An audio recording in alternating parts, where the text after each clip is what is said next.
Okay, I'm going to do a quick little follow-up to the video on pivot tables, showing you a little bit more what you can do quickly and easily with pivot tables. So this, if you watched the last video on building pivot tables, this looks familiar. This is our male versus female burst in New York City, 2011 to 2014.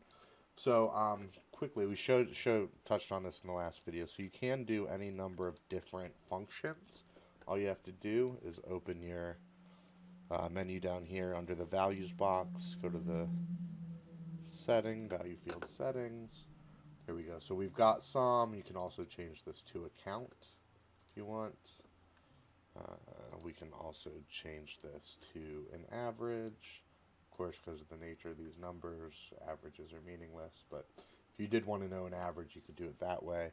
You have a whole bunch of other functions you can obviously use.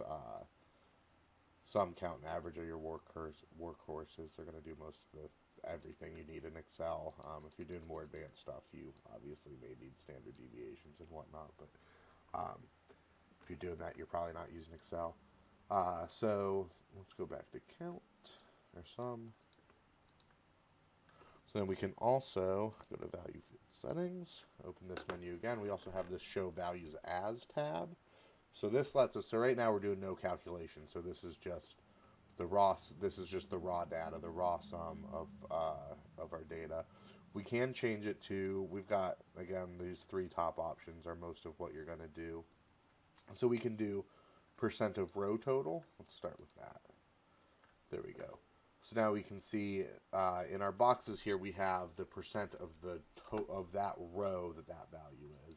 So in 2011, 43.41% of our bursts were female, 56.59% were male. 2013, 56.24% were female.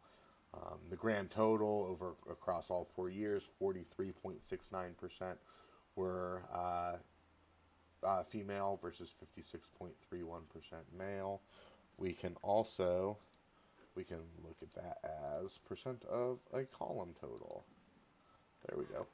So of 100% of our female births, of all of our female births, 25.26% of them were in 2012.